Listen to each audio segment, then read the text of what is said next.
Amesy here of Ames's Antics. Welcome to my channel. I hope you are well today because we have another DIY project to get stuck into, and it is the first one of 2021.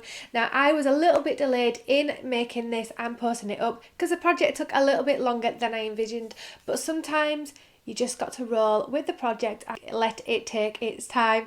So this video is how to make a DIY wooden calendar. So you might learn some woodworking skills. I know I learned lots because I've teamed up with my dad, who is sort of a woodworking expert. He has made my wardrobe doors, I don't know if you can see them behind me, as well as the kitchen units. He is super duper, so who better to team up with and learn from, as well as testing out my Silhouette Cameo 4, which is a new purchase just before Christmas, to practice some vinyl decaling. Now, you don't need a cutting machine, you can do these by hand as well, or just paint them, but I will show you how I did it on the Silhouette 4. So if you would like to see how to make this DIY wooden calendar, that is a perpetual one, which means you change up the day, date and months to suit accordingly. It is timeless in the essence that it doesn't have a set month, calendar, year view. So yes, if you'd like to see how to make this DIY wooden calendar, then let's get to crafting. So first off, you want to cut down the main calendar piece, and I am using some 5mm thick plywood, cutting it down to 28 centimeters by 20.8 centimeters. And then just cleaning up the edges with a bit of sandpaper, and I think it was like a 60 grit sandpaper that we used here to smooth out the edges. We don't want any splinters, so make sure it is nice and smooth. In the 5mm thick plywood, you also want to cut 16 pieces measuring at 10 centimeters by 4.7 centimeters, and these will work as the hanging pieces for the dates, day and months for the calendar. So you want to also give these a quick rub down with that thick 60 grit sandpaper to get rid of any of them rough edges and reduce any splintering. You also need a wooden base for the DIY wooden calendar, and this is a 25mm thick pine measuring at 29.5 centimeters by 5 centimeters. Then it's time to create a groove down the centre of the base. We are using something called a bench mortiser, I think it is called, to create this, leaving a 0.5 centimetre gap on either end, and just going in with a chisel and some sandpaper to smooth off these edges. This will help the calendar piece sit in snugly.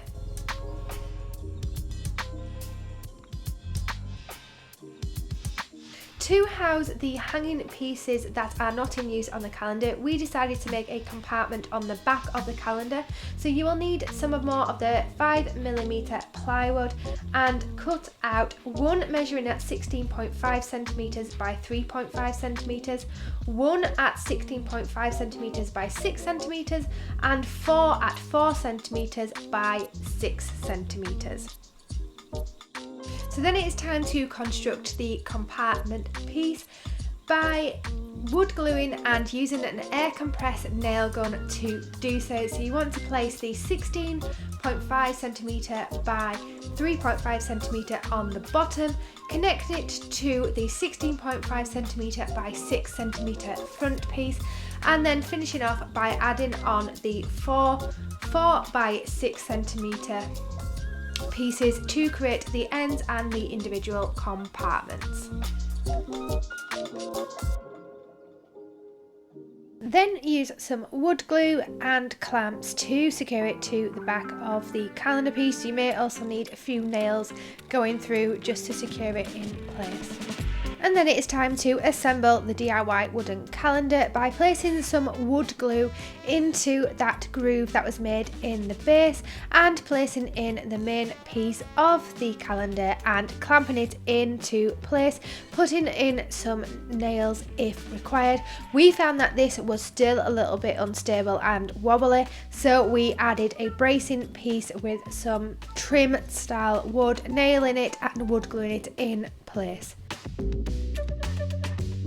For the hanging pieces of the calendar, we needed to drill in some holes in the top. So my dad created something, I think he called a jig, to place in the individual pieces in, so that we could have the same hole drilled in each piece. So what we did was use a bench drill press, I believe, to create these holes.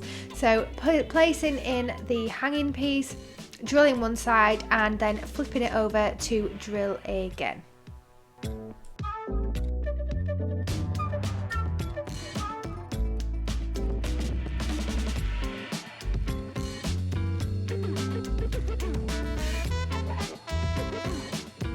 To hang the hanging pieces of the calendar, C-hooks are needed. I will link down below the pack that I use. We are using the smallest size in this. And what you want to do is take the main calendar front and measure it across, dividing this by 4 to give you 4 equal parts, and then using the hanging piece to measure where each bit is so that you get equal amounts in between each 4 hanging pieces. And you need 2 C-hooks per hanging piece, and as we have drilled. Then all you want to do is screw in the C-hooks into their designated place and test that they work with your newly drilled hanging piece.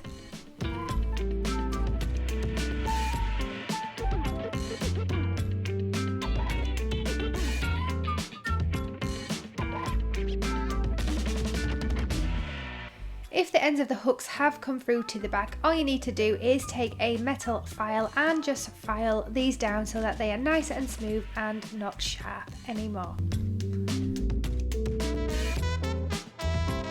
Now comes the fun part of decorating up the wooden calendar. So I am just using a primer and undercoat in white and taping up the hooks and covering the whole piece of the calendar in this undercoat. And I think this needed 2 coats of the undercoat to make it nice and even and ready for painting with some other paint.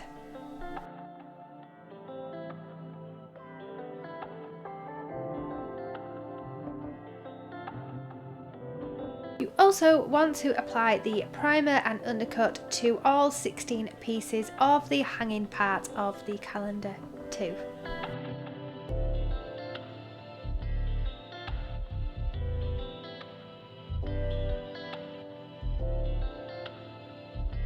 For the front of the calendar, I am using some blackboard paint or chalkboard paint to paint the front, because I want to be able to write on the upper part with some positive quotes or affirmations or even some memorable dates that I need to know, and I thought this would be the perfect way of doing it. So the front of the calendar needs to be painted in this paint, and I think it takes 2 coats to get it nicely covered evenly and for it to work as a chalkboard.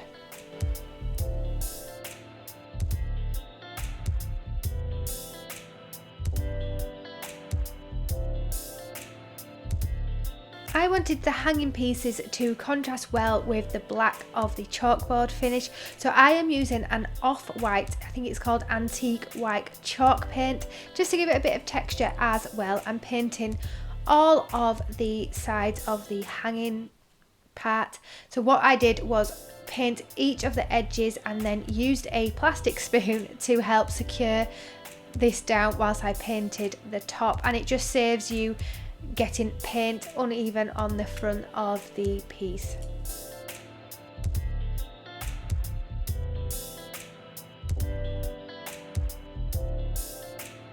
To finish off the wooden calendar, I wanted to make sure that it fit in a little bit with my decor, so I have mixed up a few colours of acrylic paint to make a nice coppery colour, because I have copper tones in my decor, and just painted all of that base in this nice copper sheen. Now there was some parts where I had accidentally got some of the chalkboard paint on, but this covered well after 2 coats and you couldn't see where I had accidentally knocked the base. You also want to paint the back brace piece just to help it blend in a little bit, and I chose to also go around the edges of the hanging pieces with that copper colour to tie everything in together. Now I didn't paint the back part of the board, leaving that in the undercoat instead. And then it is time to create the vinyl decal pieces for the calendar. So I am just using the Silhouette Design Studio here, basic edition, that comes with the machine to create these pieces. So what you want to do is set your piece to 12 by 12.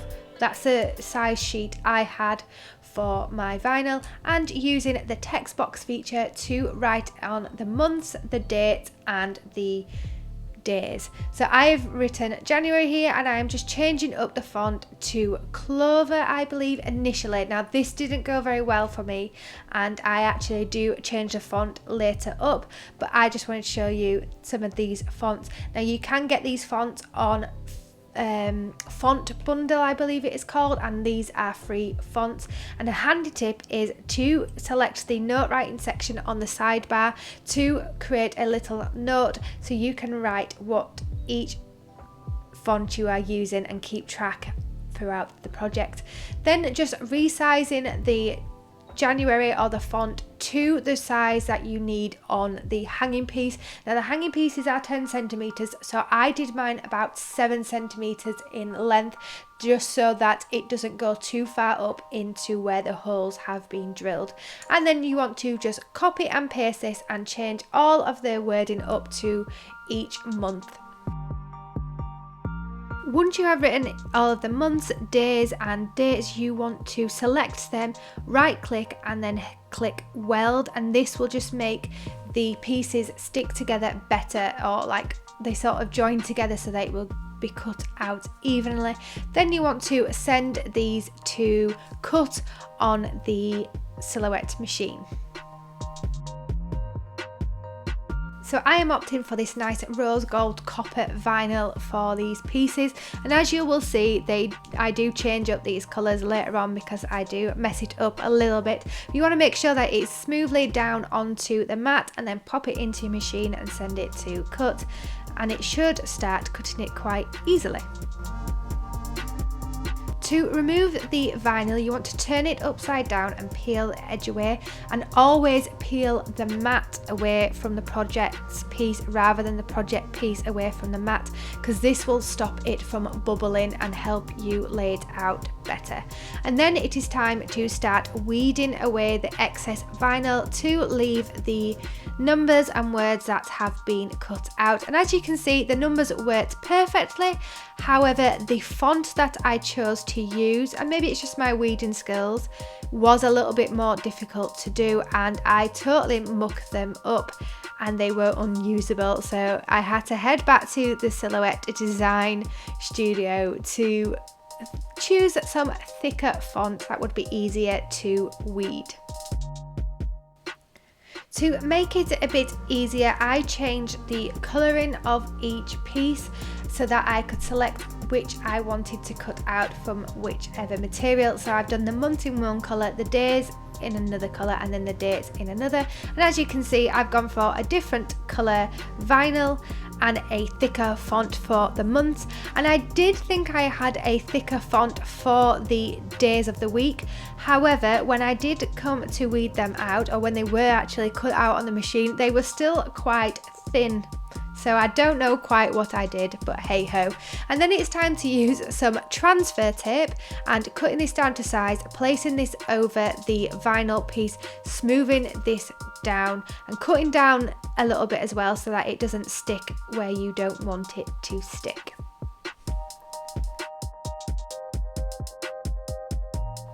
Then with the scraper tool that comes with the Silhouette machine, you want to then make sure that the transfer paper is pressed firmly onto the top of the vinyl. Now I'm using like a metallic type vinyl here, and I've been told that is one of the most difficult ones to work with, so I don't like to make things easy for myself for my first vinyl project, but hey ho. Now all you need to do then is pull away that transfer tape from the vinyl backing, and the vinyl decal should be stuck to that transfer tape, placing it down onto one of those hanging pieces. So I'm going for January here, making sure it's in the right position. Mine is slightly skewy, but never mind. And then using that scraper tool again to press that vinyl decal into the wooden piece.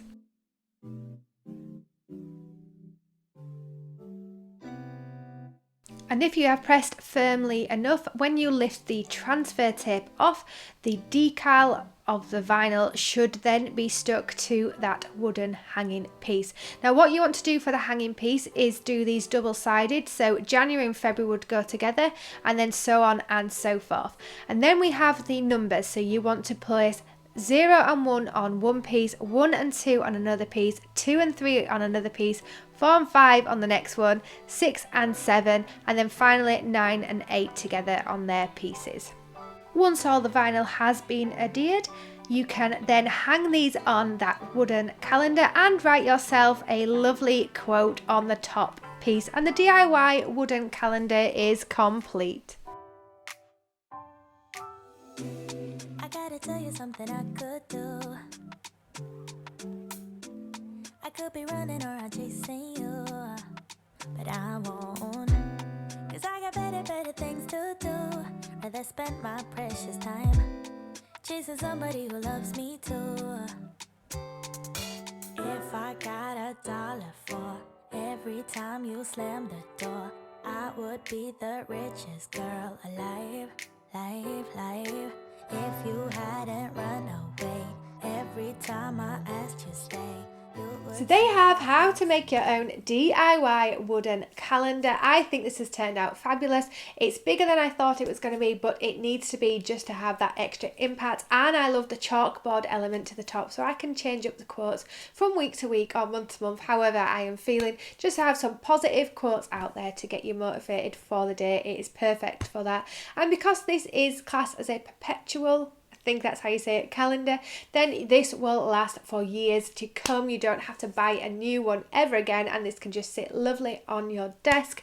So let me know what you think of this DIY in them comments below, and if you have any woodworking tips, tricks and skills to share, put them down in them comments. And if you enjoyed the video, then please do give it a big thumbs up, and don't forget to hit that subscribe button to keep up with more of my crafting antics coming up onto the channel. There's lots more DIY crafts plus some sewing projects coming up in the next few weeks that I cannot wait to share with you. So be sure to hit that subscribe button if it sounds like something you would enjoy, and don't forget to hit the notification bell as well, because that will alert you when the next video goes live. And why not check out my blog Ames's Antics, which is linked below, because there's always a ton more information over on the blog for you to check out as well to go along with these videos. And with that said, I will see you in next week's video, and I hope you have a lovely rest of your day and week, and happy crafting. Bye! Smile more when you come by. Smile.